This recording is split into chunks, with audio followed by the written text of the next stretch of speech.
It's amazing. It's been awesome. I've had a good time. How many have participated in the Hackers Challenge?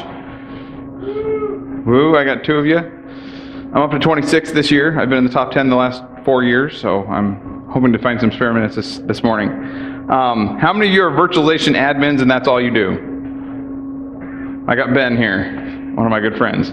How many of you are security people who have to deal with your IT sysadmin people who run the virtualization? 5 or 6 of you, okay. How many just do everything because you're the only guy in your shop? Okay, the rest of you, more or less. Awesome, well hopefully this will be a good introduction. Take everything you've learned the rest of the week, roll it all into virtualization. It all fits. So this is a 101 course. This will be fairly basic. We're not going to dive deep on specific things because it's a 101. We don't want to scare you too much or give you too much information you can't use anyway. So it'll be straightforward. Hopefully you've learned this week security in general is more of a science than an art. Sometimes art applies, but most of the time it's science.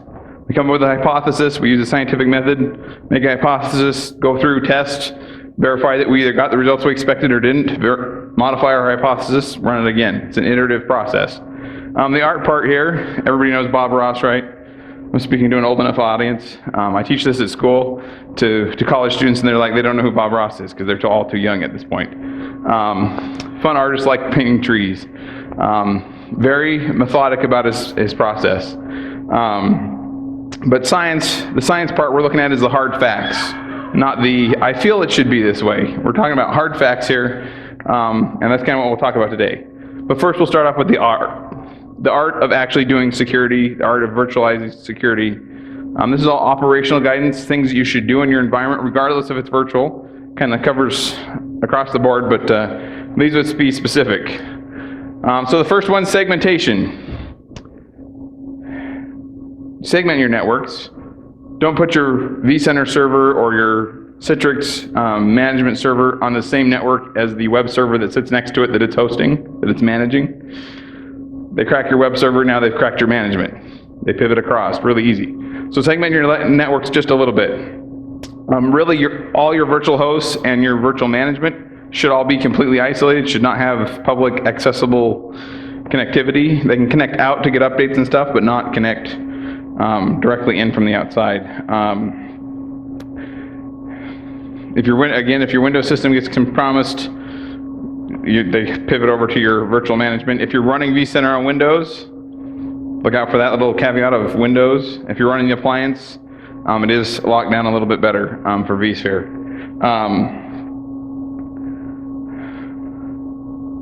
Okay, so we got the happy family, everybody on one side, and the segmentation there. Think farmland, carve up lots of little segments. Makes it a little bit of a pain, but not too much. Second, configuration management. Everybody's running Puppet, Chef, Ansible, DSC for Microsoft if you're on the Microsoft platform. Lots of stuff. Most of us, my configuration looks like the first pictures here on the left. Stack of papers. I've written down a few things. Most of it's all in here. If something gets compromised, well, yeah, that should be what it looks like. I don't know. Make it up. Really, you should look at moving to one of these management tools, Puppet Chef, for example, that does more like a filing system, that backs up your configs, knows what you're looking at, can tell you when they changed. Hey, this system changes config today. You know why?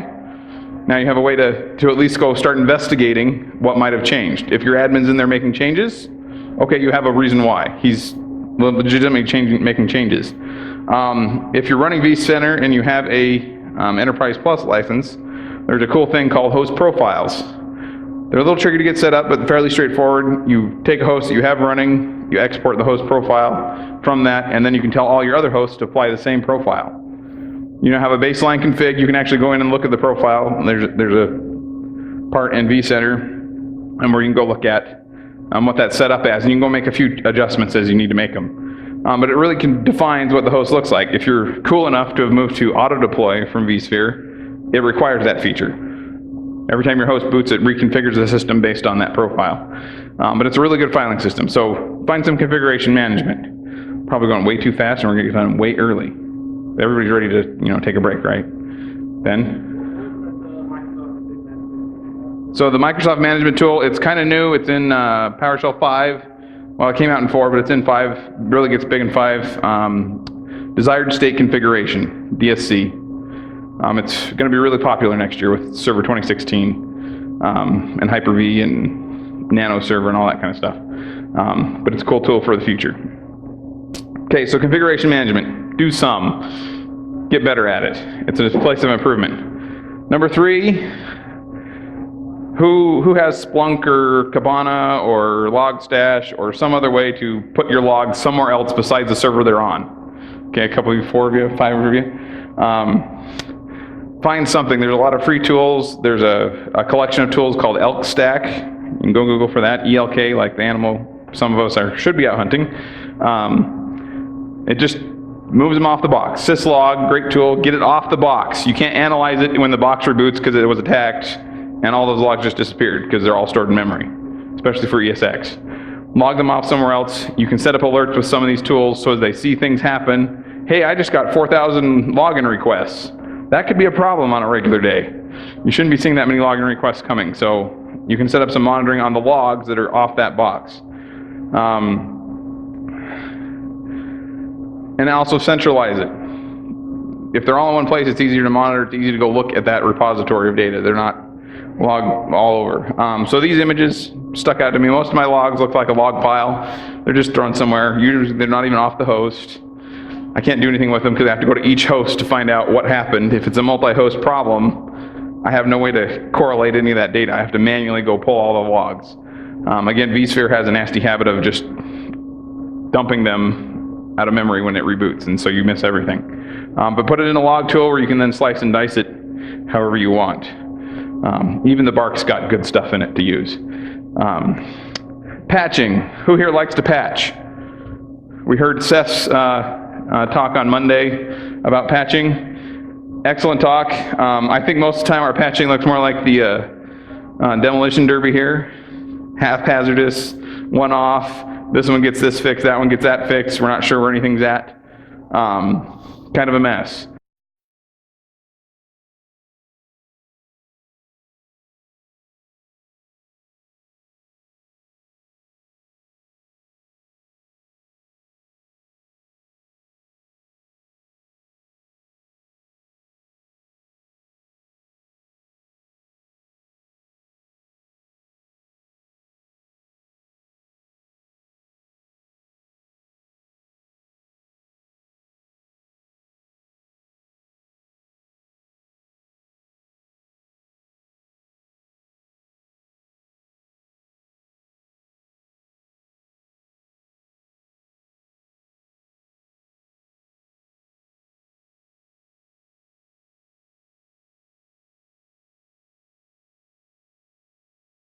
Cracks in it to remanufacture. That should be your patching process. Again, methodical, documented, known. You can update those patches. You know where you're at.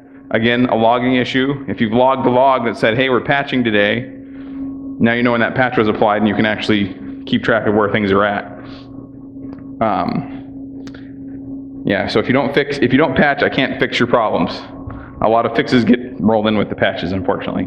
Okay, so that's the art. Those are operational things you should just be doing kind of in general, not specific to virtualization per se, although because all your eggs are usually sitting on top of virtualization in a good part of the company or education space, move them off somewhere else or find ways to work around them. So science, programmatic things you can actually implement and they just kind of sit there in the background and run, or that you can at least test and verify that you're getting your desired results. So we're going to throw some art. We're going to throw our science on top of our art. So VMware has been very good. For several years, they've had a vSphere hardening guide. It's very detailed. Well, the older ones were more detailed. We'll talk about the current one a little bit. But it's directions and guidance on how to implement some of the security features that are already there. More than anything, their hardening guide is not to give you specifics about what to do, but it's a tool to generate discussion with the security team of how should we do this, where should we look at, what can I offer you from the vSphere side for security, at least on the hypervisor layer, and kind of build out what your art picture needs to look like, and then you have some science to back it up to test with. There's also, as of vSphere 6, there's a vSphere security guide. A lot of the stuff that was in previous hardening guides is actually now in the security guide. and it's more high-level guidance about here are the options you can choose from, here's why you choose each one. They're spelled out. It's a PDF rather than an Excel sheet. Who here's heard of vCheck? Nobody? You've heard about it now. Go download it. It's on GitHub. It's free. There's a slide at the end that has the link to it. It's a free tool. It runs in PowerShell. It will check every morning, or as often as you want, and email you the status of all your systems. And it goes through like 400 different checks on your vSphere environment. I think there might be one for Hyper-V as well. You'd have to go check the website and look at that. But again, it's just information gathering. It comes in your email. You can look through it real quick. You can choose which plugins you want it to run and verify which settings you want to keep track of. I know when I run mine, it actually points out, hey, you've got these VMs with snapshots. How many of you use snapshots in your virtual environment? Okay, quite a few of you. How long should you keep your snapshots? A couple hours? No more than a couple days, really. After that, things can get bogged down and it causes some other problems into the future. I've got some that have had snapshots for over a year. I had one that actually crashed my storage because I had a snapshot when it was brand new installed. We snapshotted it. They then added 2 terabytes of data to the VM that was in that snapshot. To merge that snapshot back into the base, I had to have 2 more terabytes of storage because it doesn't destroy what it's working with to copy it back into the base file. I didn't have 4 terabytes available on the disk it was sitting on. Luckily, it was an NFS mount, and I could just grow the NFS side of the data store, and I was okay. But that vCheck will tell you how long you've had your snapshots for. So you know if you are too long, you need to go look at them. Again, it's an email report you get in your email. Oh, this one's been here for 4 days. Hey, I need to call up Bob and say, hey, Bob, what's happening with your snapshot? Can I delete it? No, we're still checking. Okay, as long as you're... I'm going to call you next week and make sure we're done that. An easy way to keep track of stuff. And tell you about patch levels. I'll tell you about there's like 400 something plugins. All customizable to what you need for your environment. So a little deeper on the hardening guide. If we get a chance at the end, I'll pull it up. I have it on my laptop here. The next slide has a picture of it. But it's got a flat namespace. In previous versions, there were separate tabs in the spreadsheet, and it was really hard to read. Now they're all of the form ESXi, so you know what product it deals with, and then like config-ntp here tells you what settings it's going to apply to.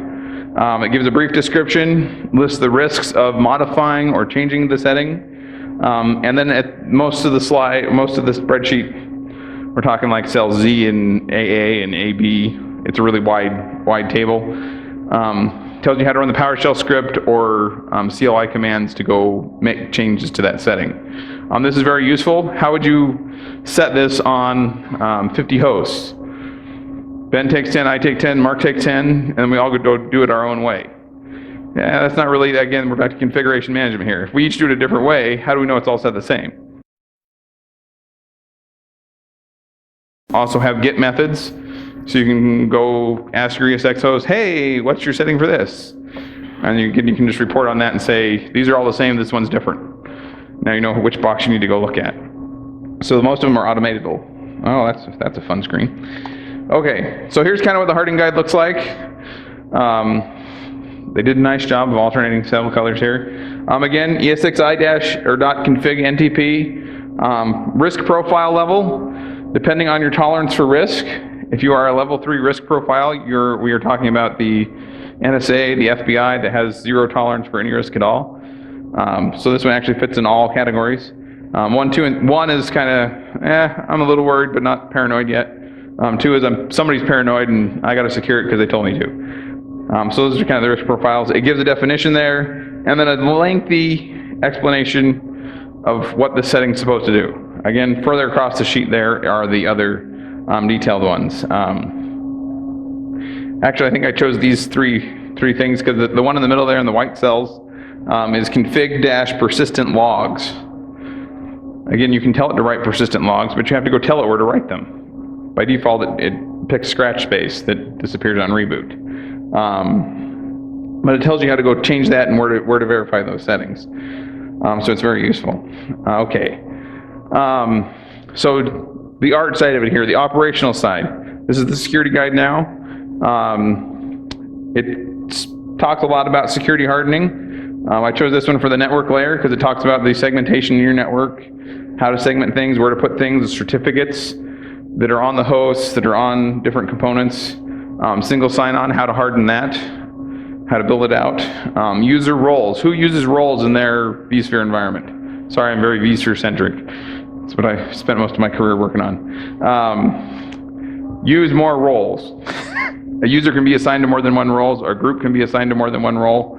A lot of things are role-based in vSphere. It's all designed to be role-based. They bug me all the time. Hey, I can't do this operation. I got to go figure out what operation it is they're trying to do and where that sits and what role they actually need to, what role I need to add that to give them access. It's an easy way to segment who can do what. And most of the time when you're dealing with roles, you're making permission assignments on the VMs and templates view in the folders there, not in hosts and clusters, because it doesn't deal a whole lot. The only people that should be touching my hosts is probably me and my other sysadmin that works on virtualization. I don't need everybody mucking around with my servers making changes for me. That's a select few. But I do have lots of people that have their own VMs that need management there. So again, this is more of the art, operational guidance of how to do things in vSphere. Okay, and I already talked about vCheck quite a bit. Other things it does that I didn't mention before, migrations. How many vMotions have you had in the last day? It will actually tell you in which VMs vMotioned and how long they took. That's an interesting report to look at and say, why is it taking 40 minutes to move this VM between two nodes? Storage issues to look at. They'll also do storage migrations. Capacity. Who here plans for capacity? No, you just wait till the data store's full and then panic and say we need to buy another SAN or buy more disk. Never a good picture. It'll also do capacity management on how much RAM and how much CPU time do you have left. How many more VMs can you build on a per cluster setting? Again, some versioning. The only part I don't like about the report is it tells me all my vSphere tools are out of date. There's like 400 VMs in my environment and 359 of them are out of date. Not really useful because I know they're all out of date. It's a hard thing to keep on top of.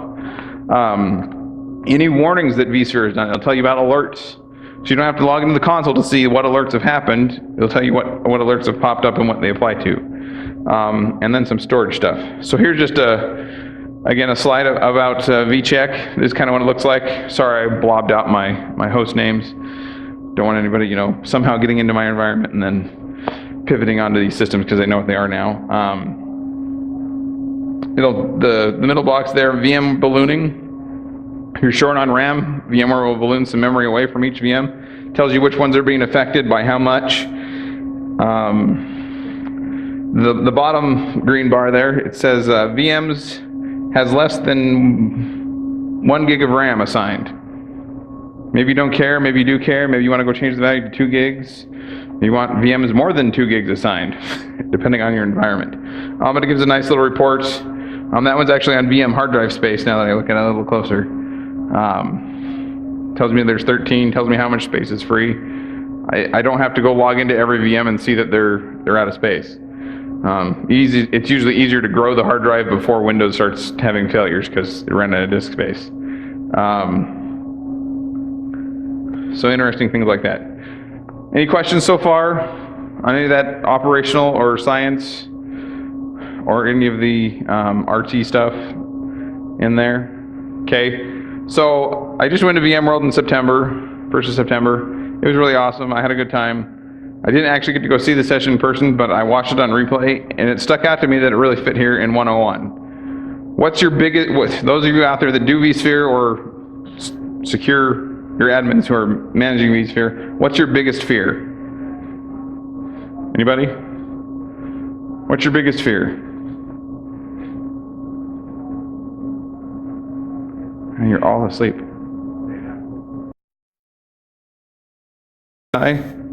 Well, security-wise, what's your biggest security fear with virtualization in general? Somebody figure out how to break out of the VM. Excellent, that's exactly where we're going to go. So two VMware employees, one's the PM for ESXi, and the other one's the security tech marketing person, who I got to sit next to for a session. That was really awesome. Mike's a great guy. Their names are here at the end if you want to go reference the session. So my security team's biggest fear is escape the VM. That I somehow manage to break out of the VM and attack another system or attack the hypervisor or other things like that. That is all fiction. There's a lot of white papers out there that say it can be done, and they've proven that it can be done, but that's all based on fictional, hypothetical lab environments where you control the settings. A couple of things they ran through. It's not done on VMware. They use VirtualBox on top of Windows. They use VirtualBox on Linux. If they do it on a Type 1 hypervisor, it's a very old version with known vulnerabilities that have been patched in newer versions. If you've been on the virtualization journey, it's been at least 7 years we've been doing virtualization. If you're stuck on ESX 4.0 or 4.1, it's time to upgrade. 5.0, 5.1, 5.5, 6.0 brought a ton of changes, a ton of updates. Again, we talked about this at the beginning. If you're not updating, I can't help you. Security comes with all those updates. They're not just bug fixes. The other part of it is it's improbable and very costly to execute. And we'll talk about that here in a little bit more depth. If it was easy, we'd hear all about it in social media like we do everything else. Political contest, everything else. Everybody would be talking about, hey, look, I got out of this VM. We'd have a hacker challenge here to escape the VM if it was easy. So it's not easy because we don't hear about it hardly ever, except in somebody's doctoral thesis that they wrote and spent 2 years developing and publishing. So mitigations against the escape the VM attack. Security lifecycle development. This is on VMware's side. This is how they develop ESX, the vSphere, the platform as a whole, all their components. They actually have a process. It's very lengthy. I didn't put it in the slide deck. But it's a very development process. There's a lot of circular bug fix test. Hey, this works, this doesn't work, before it actually gets out to QA and before it actually gets published to us, the end users. Within vSphere itself, there is isolation between the execution of instructions for each VM and the hypervisor itself. They all run in separate little container bubbles. Separation between the memory. There's no memory collusion. Each one is owned by a separate process for each VM, the memory management component. The network stack. Each VM gets its own network stack that talks through the kernel and it validates the inputs and the outputs at that point. The devices, USB, floppy drives, other devices that are in there, the network devices, those each run in their own bubble as well per VM. So there's no real way to get between VMs because there's no communication. Each VM's independent. And then the storage stack as well has its own checks and balances that go through once you go through. If you do manage to escape the VM, because again it is possible, they've demonstrated it's possible on older code, or on Type 1 code, or Type 2 hypervisors, so your VMware Workstation, VirtualBox, Fusion on your Mac. You get some other fun stuff when you do those on a Type 2, because you can break out and exploit the host. So now you're exploiting Windows, which is fairly common, easy to do at that point. If you do manage to escape on a Type 1 hypervisor, there's no shell, you can't run bash, there's no bash interpreter, no Linux commands work because it's a purely raw environment. There's no APIs to call, and you have to know how to execute raw CPU instructions. How many of you have taken an assembly class and know how to execute raw assembly instructions on an x86 platform? Miles has. How often do you do it, Miles? Never. So he knows how, but he hasn't done it in a long time. So chances are most of the world's that way. There might be a few people out there. They did mention the people that know how to get out of the VM and execute these instructions that would actually run. Again, there's a lot of checking in the hypervisor itself to make sure that this process should be running this instruction. So you can't just run any random instruction. It has to be something you'd already be allowed to. They either work for VMware or they know where they live. So we're down to a very short list of people that they're aware of. So again, very hard once you get out. There's nothing there to give you any leg up to do anything. You can't inject your shell script and off you go. That part's not there. Okay, so the facts. Some facts in here. The next slide we'll talk about a little bit of this as well. Back to where we started. Operational security here. How do you operate in your environment? My credentials getting hacked are way more vulnerable than my ESX server getting hacked or a VM getting escaped. Yes, you can compromise the Windows OS running in that VM, But once you try to get out into the hardware layer of that VM, again, you're kind of trapped. But my credentials are really easy to get to. I'm a person, I make mistakes. We're back to social engineering. We're back to stealing it off an SMB share, some other way. There's lots of ways to get to my credentials. Back to our roles conversation. The least privilege is not widely implemented. If I implemented my roles right, not even I'd have to log in with a separate special account as a super admin that could go do lots of stuff. I would be very limited to do what I need to do as a day-to-day person. Something I need to look at doing is segmenting my vSphere administration accounts a little further. Common root passwords. Every host I have in my environment, vulnerability warning, don't attack me please, has one root password, because it's really easy to manage that way. Should they have all one root password? No, each host should have its own root password, but I have no easy way to manage that right now and keep track of that and change that and audit that. So you crack into one hypervisor, you've probably got all my hypervisors.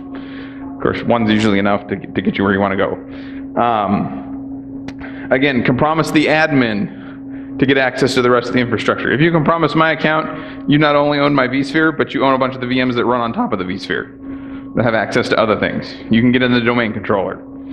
Now you don't really need my hypervisor because you've got access to everything running on top of it. The hypervisor is just kind of there giving you resources now. So mitigations that you do to prevent, to adjust, use automations to limit the admin's access, the other user's access, to limit your exposure a little bit. Automations is great. If you're not familiar, there's a tool called vSphere Orchestrator that comes with vSphere. It's free. It's kind of built in with the package. It has been for several generations. It's very JavaScript heavy, but hopefully you can learn a little bit of programming and program in JavaScript. The example they gave in their discussion of VMworld, how many of you create VMs daily on a daily basis for somebody? I got maybe 3 or 4 a week on most weeks. How many of you delete VMs frequently? Probably not quite as often. There are some daily tasks you can find yourself. Go figure out how to write a script to do that. Well, now you can give that script execution inside of vSphere Orchestrator specific privileges to allow Orchestrator to execute the script. But the person doing it doesn't have to have any privilege at all. He just has to know how to find the website that says load this script and execute. And you can control that by other means. You can limit kind of some of your exposure to other bad things by scriptifying it where they can't change the script as easily to do those bad things. Again, patch. If you're not patching, then you're not getting the fixes or the mitigations. I know a few years ago there was a couple of news feeds about some of the VMware's hypervisor code got exposed. Somebody got it, they got it out, they looked at the source code. That's great. Well, that was like 4 versions ago. None of that code is actually still in use. And if it is, it's been hardened and reviewed several times since then as they've moved forward. Another question that came up in that discussion,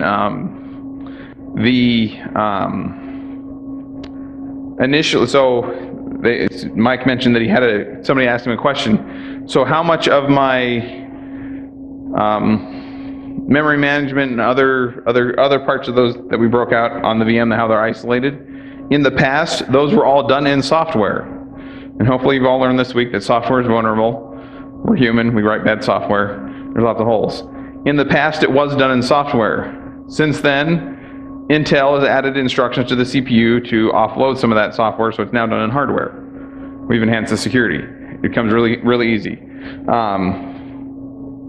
On top of that, they're also working on a virtual TPM chip, so you can validate your VMs running inside, and as they move around, it stores that token as the VM moves between hosts and manages that, so you can do attestation at the virtual layer as well as at the host layer for the hypervisor. So that's coming as well. That comes out in patches and major releases.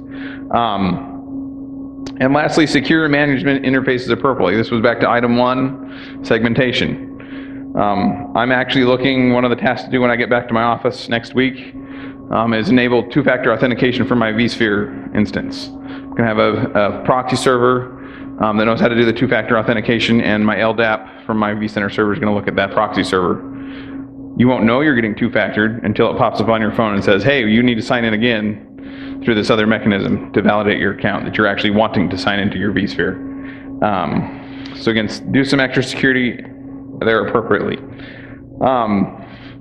So based on what we just talked about, fact versus fiction, the VM escape attack, again, the blue bar there representing cost, and the green representing probability. Very costly, very time consuming, you gotta know what you're doing once you get out, and very low probability. Yes, it can be done. I'm not gonna say it can't. But probability-wise, if I've secured my environment correctly, if I have segmented everything correctly, if I've patched, if I've got central logging, if I've got central host configuration, you're gonna have a really hard time not letting me know you've got in that far. Something's gonna change when you do that. On the flip side, the operational security problem, which hopefully you've heard a lot about this week, my password is very vulnerable, takes next to nothing to get into. I just actually received an email right now before we started telling me to turn off my auto discover network LAN proxy configuration settings again. That's an easy scenario to steal my credentials. Hopefully there was a talk on that somewhere here today, or was or this week at least mentioned. There are many ways to steal my credentials. We had our security team out in the parking lot with their Nexus 5 running Pony Express, sniffing my credentials as my phone tried to access their AP on my way into the office. It's easy. I park in the parking lot, walk in the office, they have my credentials. That didn't take anybody anything to do that. Fortunately, I've since moved to a sysadmin account that is not the connection my phone makes to the Wi-Fi. So I have a separate account for my administration. But that's much easier to compromise and get into. And once you've got, again, those credentials, not only do you get my vSphere, you get my AD domain, you get a whole bunch of other servers. The ESX becomes the not important part. You can pivot all over the place. So I spoke really fast. Are there any other questions about virtual security? Because we're at the question slide. Miles. No, okay, go Ben. Yes, leave SSH disabled unless you're planning on using it for something. In the past, I had to have SSH enabled so my backup agent could pull backups out. We've since switched products. SSH is now disabled. That's an excellent thing you can audit with a script. Is SSH disabled?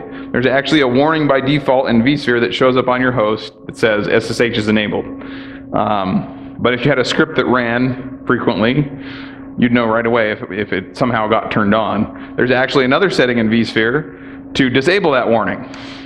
So you can go set the disable warning and then turn it on and you won't see any warning. But you could still query from an external script and know that it was on. That's not a winner. Ben's giving me the thumbs down there.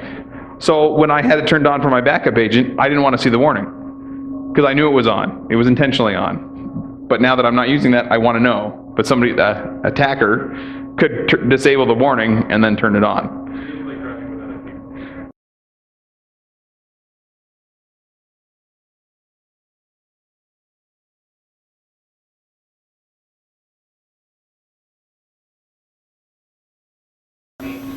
Can you tell us about your approach with two-factor? Two factors. So I'm not on the security team. I'm on the sysadmin team. I take care of a bunch of servers. We got in on a deal, I believe it was last year, with Duo through either i2 or NetPlus. I'm not sure where we got it.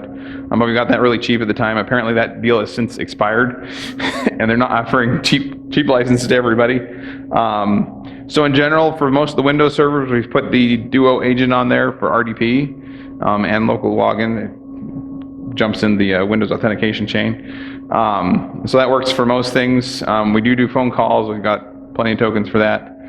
Most of the time, it's just I have the app on my phone and it pings the app when I log in. I personally have, I believe, 4 or 5 credentials in there.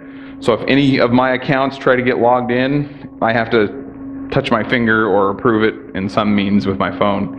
I can also open the app and type in a PIN code, more like Google Authenticator. So that's kind of our strategy so far. We're moving towards some of the things using the proxy server that does two-factor on the back end. So it's an LDAP or radius service. It hits the proxy. The user doesn't know they're getting two-factor kind of thing. It has the regular login box for the application, but when it passes the credentials over, it authenticates AD. If you can't authenticate AD, it won't do the two-factor piece. So you have to get your password at least right, and then it'll pass the call for the two-factor secondary validation. I'm looking forward. I've talked with my another one of my admins that I work with. We're looking at moving some of that to SAML. vSphere 6 has SAML integration, where I can push all that to the SAML stack to manage when I'm logging into this app, I need two-factor. And then if I haven't already done two-factor recently, it'll make the call and make that happen. But again, that would be more transparent. That's kind of probably going to be down the street in a couple of years. And that's all running on Shibboleth, as it would be the SAML backend authentication piece. Any other basic questions, or did that answer your question, Miles? Yep. Any other virtual basic security questions or advanced? You can ask me advanced stuff. I forgot, I was going to add a slide at the beginning here that said who I am. I'm Joe Devereaux. I work for UVU. I've been doing virtual stuff for 8 years now. Started with version 2.5 back in the dark ages of virtualization and kind of come up through there.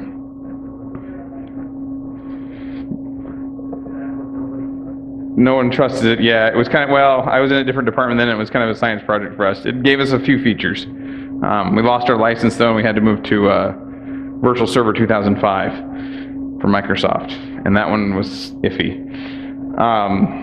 Again, so we're actually in our environment, we're looking at building out some remote sites with a single virtual host.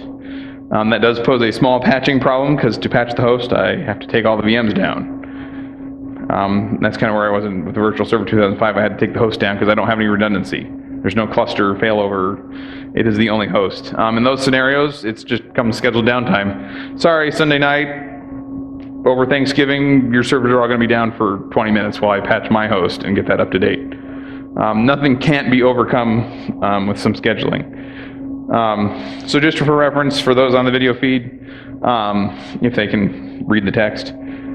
So there is actually a cool thing from VMware. I get emails all the time. They're slightly annoying because I care about security a little bit. I want to get them. There's a sign up for a VMware security advisory. Every time they patch something or there's a vulnerability that they've become aware of, they're usually accompanied with CVEs. Most of the recent ones have been Java. Their Java stack gets updated because they're using 1.7 or 1.6. Back last year when OpenSSL and Heartbleed and Poodle and all that came out, there were several security advisories on those things. And they tell you what product versions are vulnerable, like vCenter has like 5 versions on there, and what you need to upgrade to. Sorry if that text is a little hard to read. It's actually the security hardening guides.html full explanation page that has all that on there. It's a great little email. They come out maybe twice a week. Depends on what's going on, how they're developing. They send you multiple copies of the same one as things get updated. Because they be aware this is a vulnerability, and then the next email that comes will say this vulnerability has been patched, update to this version or this build number, and then you kind of know where you're at. And you can go check, again, automated, hopefully. Mine's still manual. Most of my hosts are pretty consistent, so I can check one host and know across my environment what version I'm at, what build number I need to be at. Now I know when I need to start planning my update window. Again, if you've segmented correctly, if they're isolated from the internet, there's a website out there, I don't know the link or the URL. You can actually, there's thousands of ESX servers directly connected to the internet that you can ping. Please don't let that happen. Put something in front of them, segment them. They should never have, you should never be able to access your ESX host from the network. In fact, for the most part, ESX never needs to talk to the internet.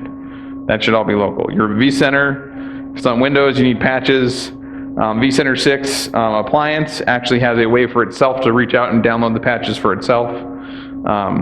So maybe it needs some internet access, but there's other ways of delivering the updates as well that require no internet access for those. I'm talking internet. Intranet's a different story. Yes, you should be able to access it. Ben? I've deployed vCenter 6 4 times now in 4 different environments.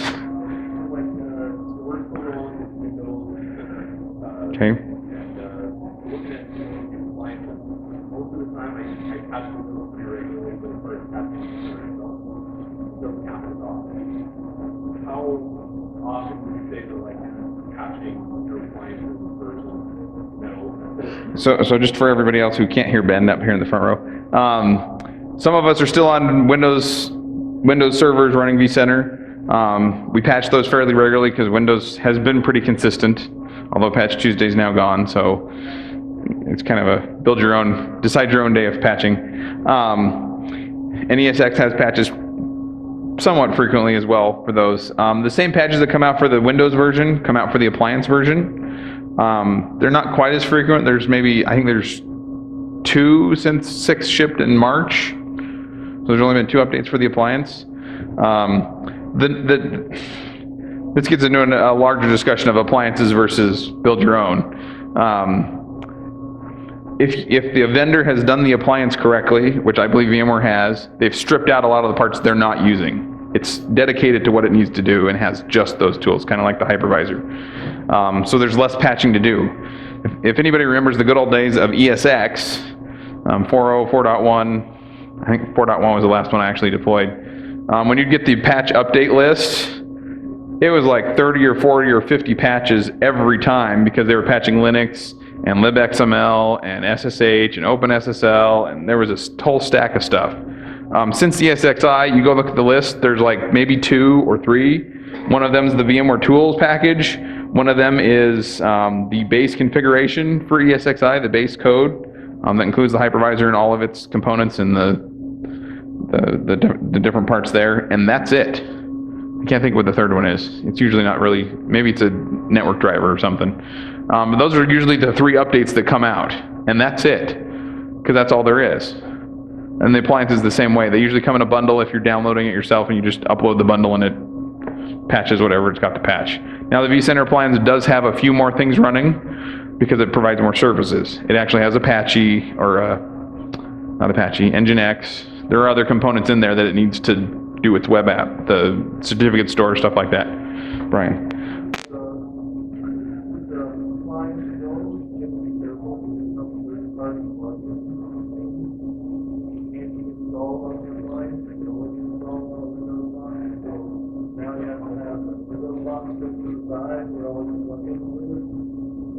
Yeah, there is, so that is kind of a pain. It can be some plugins do. Yeah, Brian's warning is if you go to the appliance, beware that some plugins require to be installed on Windows. The ones I've seen, I'm familiar with the NetApp plugin, the VSC. It wants Windows, but it's happy to live on a different host than the vCenter server itself. It knows how to plug in. Now you have 2 boxes. I still have 2 boxes in 90% of my environments because I have vCenter, that's an appliance, and I've actually broke out the SSO certificate store piece, or the platform services controller. It sits on its own VM, so I still have 2 VMs, but I have a third VM that runs Windows Update or VMware Update Manager because I still want my updates. Supposedly that's getting fixed sometime. They keep waving their hand. Sometime Update Manager will be somehow integrated into one of the appliances. But I still have that Windows VM anyway, so there is a location you can park some of those extra tools on that is Windows anyway and still related to vSphere, so it's and hopefully those tools, again, the cool part is vCenter is now applianced, it's limited, it's got its scope, does exactly what it should do, and I've got this other ancillary VM that I can reboot as needed as I get patches.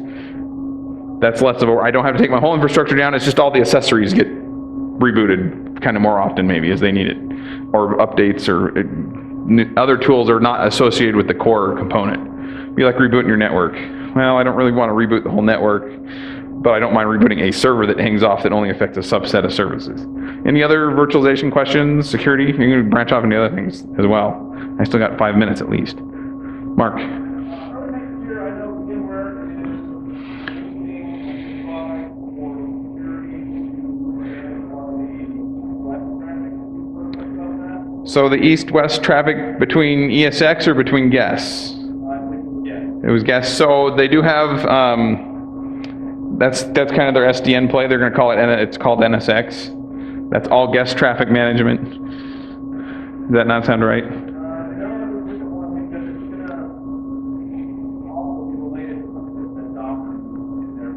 Oh, okay. So for those that weren't at VMworld, they did announce integration with Docker. They're kind of trying to, I see, what I remember is that it was NSX.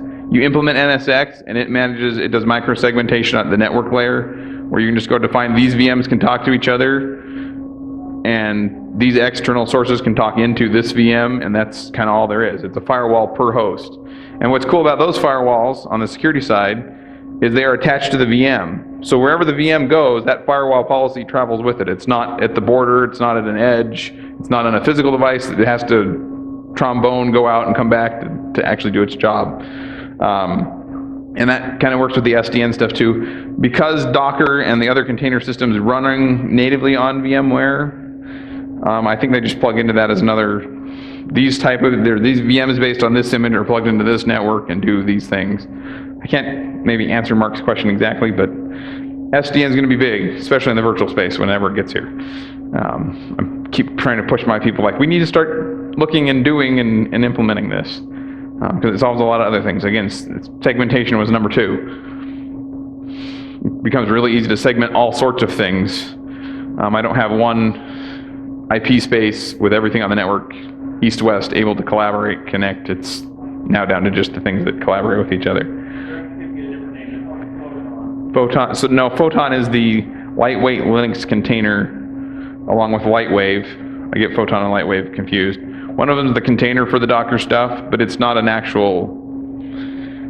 It's a product that sits on top of vSphere. It's not the networking stack or the. And Photon might have components in there to not let them talk to each other as well. So again, the VMware security homepage, the link to vChecks there. If you don't do anything else, go download the security guide. Even if you're running Hyper-V, go download the vSphere security guide. Some of the settings won't apply, but they give you operational things to look at. Segmentation, I'm trying to think, network security around your management nodes, back channels, storage configurations, all that kind of stuff. At least walk through it. If you're interested, if you went to VMworld or have a VMUG Advantage thing, you can go look at these 2 talks. Fact versus fiction is the why we're not escaping the VM as often as we should, and vSphere 6 is the other one, kind of on the operational and art versus science discussion. Any other questions? You're all tired of a long week of hacking and staying up late? I know I am. I was up to at least midnight every night trying to hack something. No more questions? Anybody? Okay. If you have other questions, come up and talk to me. If you want a business card, I'll be happy to answer other questions on the side. I do vSphere all the time. They tried to make me go to Hyper-V and I resisted, and now we're back to vSphere. So that worked out for me. Thank you.